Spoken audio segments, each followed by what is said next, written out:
Значи, добар ден повторно, 15 часот и 20 минути, втор блок, односно термин резервиран за отворено студио 1. Денеска исто така подготвивме една тема со која што се надеваме дека ќе го задржиме вашето внимание, а тоа е дека Македонија и понатаму останува рута за бегалците од Блискиот Исток. Токму на оваа тема разговараме со хуманитарката Ленче Здравкин, односно позната во јавноста и како хероината на нашето време, заштитник на мигрантите. Добар ден и добре дојдовте во нашето отворено студио. Добар ден, добро ве најдов.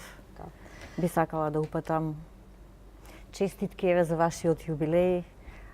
Една година, навистина е тоа малку, меѓутоа чекорите доста брзо. Продолжете и понатаму. Честитки за стори наградите, што голем дел ги зема Еден ТВ телевизија и поздрав за сите гледачи на Еден ТВ. Ви благодарам. Така, ви благодариме на убавите зборови.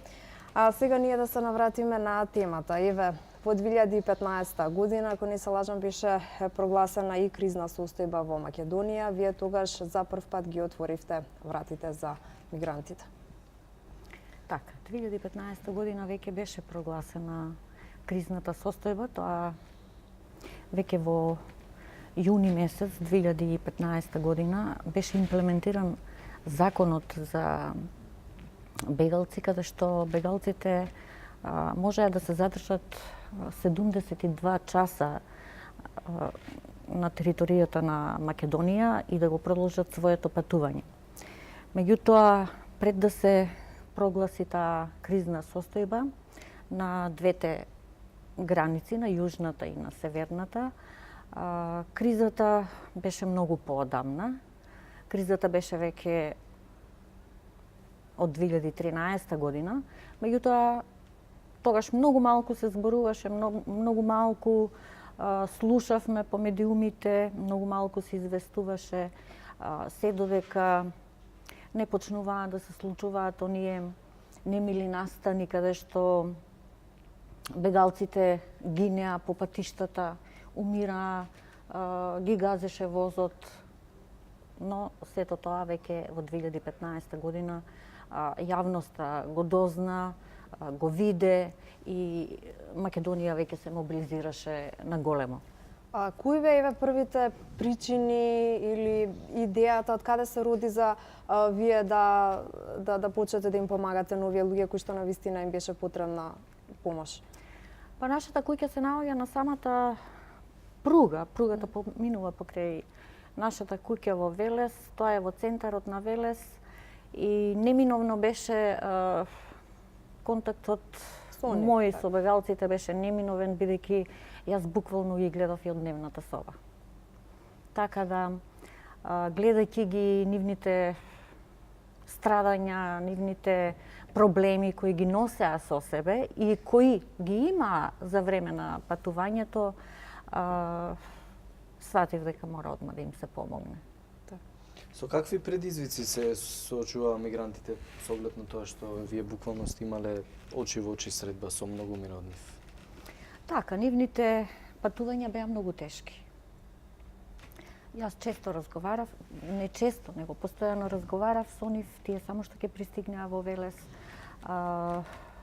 Прво беа, знаете, стегнати, исплашени, не знаат со каков човек се соочуваат, со кого имаат работа, меѓутоа за кратко ќе се олабавеа, откако ќе јадеа, ќе се одмореа.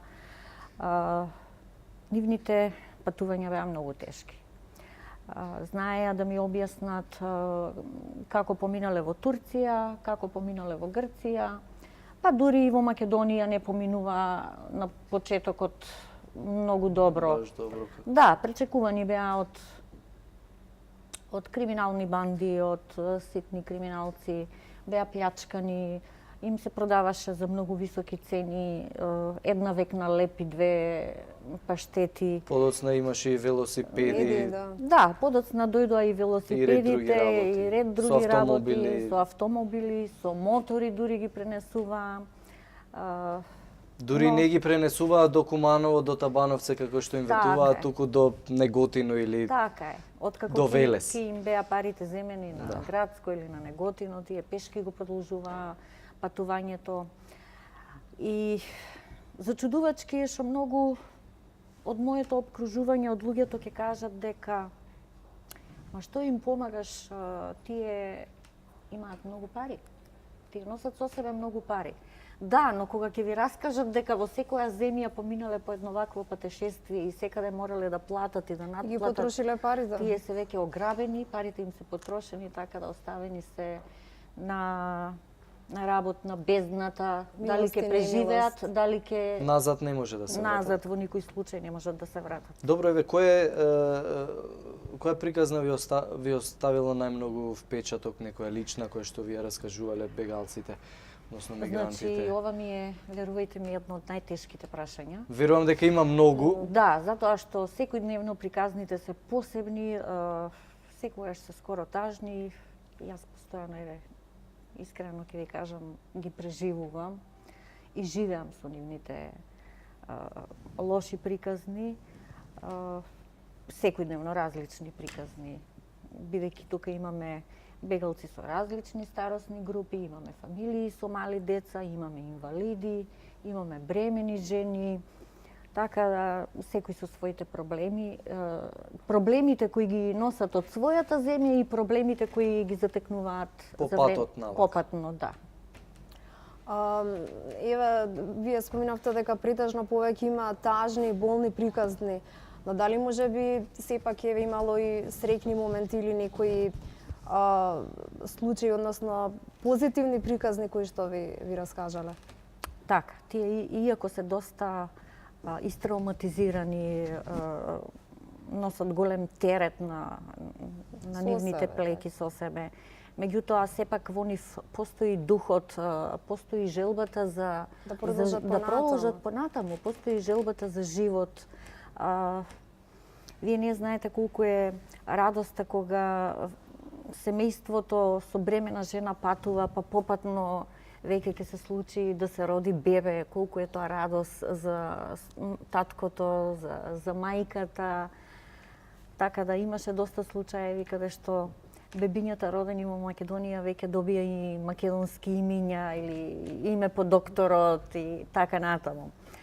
Секогаш од тие случки добиваме, и јас лично добивам слики на денот на роден денот на бебето, така да сега тие деца се веќе по 3-4 години, што навистина представува задоволство и радост за мене. Претпоставам дека е многу тешко и од самите тие приказни кои што не ви ги раскажале да го напуштат својот дом. Тоа е претпоставам многу тешко, се соочуваат дури да стигнат до Македонија со големи предизвици и проблеми. Е сега, каде е најголем проблемот? Дали додека се во Македонија, кога ќе ја напуштат потоа Македонија? Сопките во секоја земја ги затекуваат, верувајте. Секаде, може би, ние по медиумите гледаме дека некаде има подобри услови, некаде има полоши услови во некоја земја, меѓутоа сопките секаде постојат. Да речеме, ако храната во Грција е подобра, па нешто друго е полошо, некои други услови се полоши, ако нешто во Македонија е подобро, па во Србија е полошо, така да проблемите никако не ги напуштаат се додека пристигнат. Патот во секој случај не им е лесен. Воопшто не им е лесен и затоа секогаш стремам на тоа да се дадам себе си, да дадам колку можам и да им објаснам на луѓето дека навистина на овие луѓе им е потребна помош. Сега веќе нема толку голем број бегалци како што имаше во минатите неколку денови. Во последно време и многу малку се пишува за оваа тема и се говори. Меѓутоа, Балканската рута не е мртва, таа се уште се користи. Можеби не во толкав обем како во минатите неколку години, меѓутоа сепак таа се уште активна. Така, Балканската рута во март месец 2016 званично беше затворена. Меѓутоа, јас секогаш велам дека таа никогаш не е затворена. Тоа е еден процес кој трае и сигурно ќе трае со години. Не може туку така да запре. Бегалците се уште се движат. Ја знаат добро таа рута. Ја знаат рутата. Исто така тоа може да се забележи од сликите на вашиот Facebook профил дека се уште уствари има мигранти кои што пристигнуваат во вашиот дом. Така, бегалци доаѓаат, тие секогаш се услужени од моја страна со сите оние основни работи кои им се потребни, како основни медикаменти, обувки, топла облека, храна, чај, кафе и се друго што можам во моментот да прошам. Дали во целата оваа приказна сте сами или имавте поддршка од невладени организации или пак од поединци? На почетокот бев на вистина сама, бидејќи самото време и самите услови не дозволуваа јас тоа да го кажувам многу. Сето тоа беше потајно, само во кругот на моето семејство, па дури на некои мои познати пријатели. Зошто? Кога ќе им кажев, затоа што не постоеше закон тогаш. И сето тоа беше недозволиво.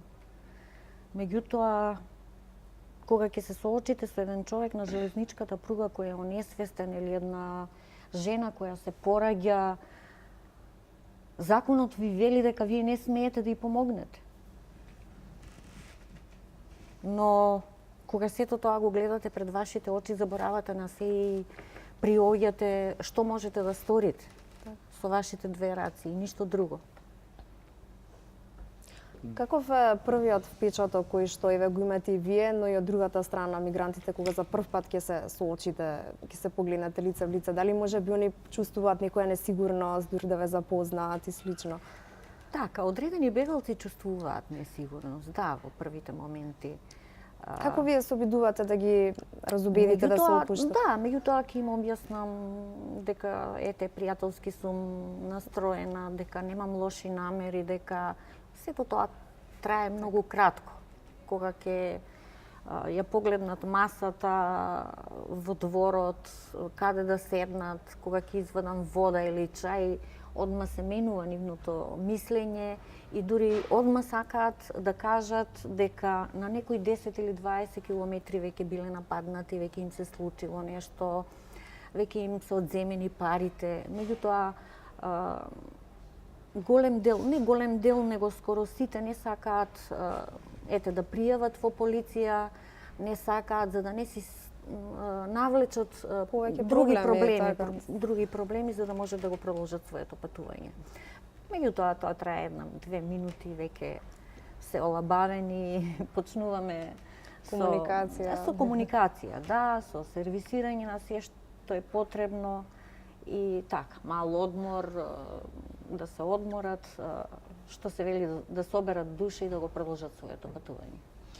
Добро, дали некои од тие кои што минале низ вашата куќа биле угостени и понатака испратени со добро, исконтактирале со некој што се уште се движел во правец кон Македонија и го информирале за тоа каде и на кое место таа и таа господја може да ви помогне што и да ви треба. Дали има таков случај, некој што дошле по препорака веќе? Да, чести се тие случаеви кои ми објаснуваат дека ете мојот брат беше тука или мојот татко беше тука минатата година или пред 2 месеца. Тие и самите дури сакаат да застанат и да се сликаме пред таблата кај што стои улицата и бројот на куќата за да можат да препорачаат. Они мислејќи дека јас нели, ајде да се сликаме, застануваат секогаш пред улицата и бројот на куќата за да можат да препорачаат на други, така да доаѓаат, често доаѓаат или некои што не знаат кога ќе дојдат и јас ќе им покажам некои слики од мојот телефон, па ќе препознаат роднини, другари, случајни познаници кои се сретнале во Грција или во Турција, патувале до некаде заедно, па веќе се разделиле, така да често се информирани. Вие сте исто така добитник и на многу награди на државно, но и на меѓународно ниво. Повеќе околу тоа нешто е. Наградите се награди, на вистина е чест, дури понекогаш самата размислувам, а што тоа јас го сторив? Што сите ние треба да го сториме? Не знам што сторив. Така да треба да се работи и на луѓето им е потребна навистина поддршка, навистина помош. Јас секогаш велам да, дел од нив можеби нема да паметат Ленче како Ленче, која е и каде биле и во кој град биле и одмарале и јаделе.